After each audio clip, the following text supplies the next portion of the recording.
Over 10 years of dating and relationship coaching have taught me something really interesting. My experience over a decade of coaching has taught me that a lot of people, in particular a lot of men, bring a lot of anger into their dating lives. A lot of men have very high standards for dating, and that's completely okay. In fact, I encourage people to have high standards. However, at the same time, a lot of these same men also bring a lot of anger into their search for the perfect woman. In today's video, I'm going to talk a little bit about how you can absolutely live true to your dating standards without anger.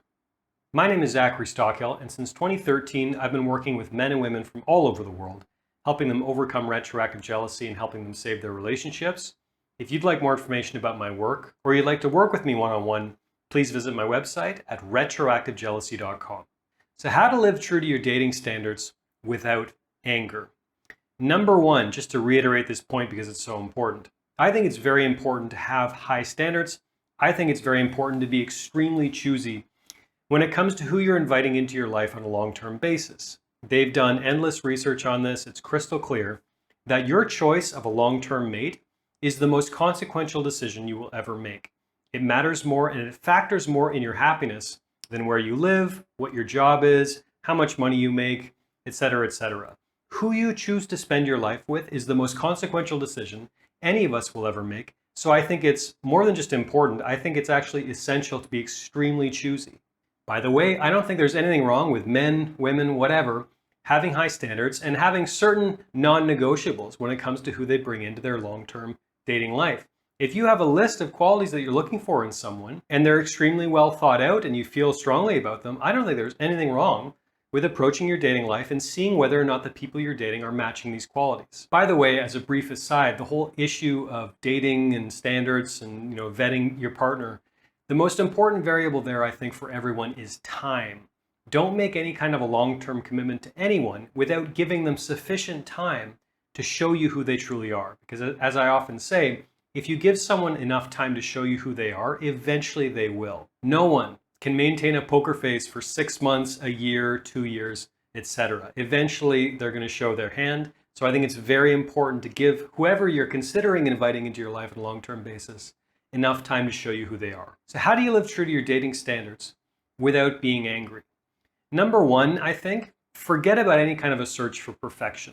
I mentioned on the top of this video, I was kind of trolling a little bit, mentioning, looking for the perfect woman, or many women looking for the perfect man.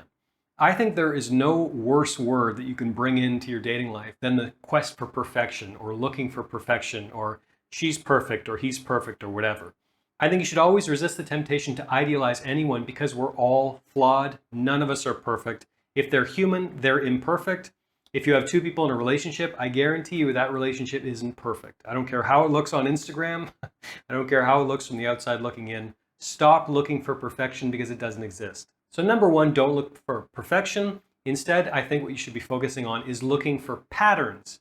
In other words, again, coming back to time, giving this person enough time to show you who they are and to reveal the patterns that make them who they are. Aristotle said we are what we repeatedly do. I think that's very accurate. So what we do, how we show up in the world consistently over time, whether that's with regard to the way we treat other people or the way we show up in our family life or how devoted or loyal we are or how trustworthy we are, that's going to show up in patterns over time. So don't look for perfection, look for patterns, and your risks of feeling angry and disappointed by people go down considerably because you're not expecting something unattainable like perfection. My next point on this topic is in many ways even more important, and this is really the main point that I wanted to hammer home in this video. I think a lot of people in their dating lives enter their relationship lives, trying to sort out whether their partner is a good person.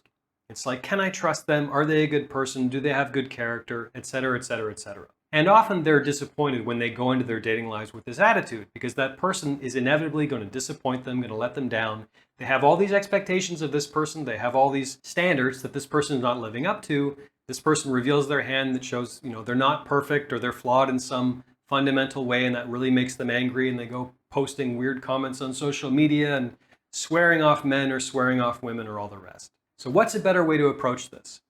I think a better way to approach your dating life is to enter it with the attitude of, I am trying to determine fit and nothing else. I'm not trying to determine how modern men really are, or how modern women really are, or I'm not trying to determine if this person's perfect for me or I'm perfect for them or enough of that nonsense. I'm trying to determine fit, and that's it. So when you bring this spirit into your dating life, when you're really just looking for fit and nothing else, it suddenly relieves a lot of anger, it relieves a lot of tension. And when someone shows that you're not a good fit for each other, when you feel like someone is no longer a good fit for you, it's like, okay, I'm not gonna say you're a bad person, I'm not gonna call you names, I'm not gonna get angry. The issue is very simple. I'm looking for a certain thing, we obviously don't have that in common, we're not a good fit, goodbye and God bless. Rather than being angry at them or rather than swearing off dating or whatever, it's like, no, I know my standards are, I know I'm looking for fit.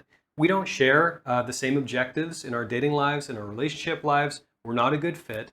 No harm done, you know, goodbye and God bless. I hope you find someone who's a great fit for you because I'm sure they're out there, but it's not me. So it's time to move on. This is one of the things that I don't understand about a lot of people in their dating lives, where it seems like they're railing against the world and they're railing against men or they're railing against women and they're making these really unfair conclusions about an entire sex or an entire gender based on one or two idiots that they've been dating. And when you're looking for fit, it really relieves a lot of that tension and you're less inclined toward anger because, again, you know what you want, you're not going to settle for less, and you're going to keep going until you find it. Now, of course, you need to have faith and belief in yourself that you will find it eventually. That's obviously very important, and for some people, that's unattainable, or at least it's unattainable in the moment. In other words, a lot of people, of course, suffer from a lack of confidence. They suffer from a perceived lack of options, and that really holds them back. Of course, I understand that. But the way I see it, it's really the only choice in terms of the energy to bring into your dating life. You should be looking for fit and nothing else. Because if it takes you an extra year or an extra 2 years or an extra 10 years to find what you're really looking for most people, I think that trade-off is worth it. I don't think you should settle. I don't think you should compromise, but I also don't think you should bring anger into your dating life because it's not going to get you where you really want to go. It also makes dating a lot more fun and relaxed and enjoyable when you're just kind of trying to figure out who this person is and whether you're a good fit. And if you're not, it's like, okay, no problem. I'm not going to call you names. I'm not going to rage at you. We're not a good fit, and that's okay. And I think the people you date, at least in my experience, can pick up on that energy as well. And frankly, I think that energy connotes or suggests a certain self-confidence that can also be very attractive to a lot of people. So that's my big takeaway from this video. If you want to live true to your dating standards without anger, without rage, without disappointment, look for fit and focus on looking for fit and nothing else. Thanks for listening. Thanks for watching. If you got anything out of this video today, please take a moment to let me know by clicking the like button below. While you're at it, please leave a comment telling me what you think. And please be sure you are also subscribed to my channel to be notified of new videos moving forward. Thanks again, and I'll talk to you soon.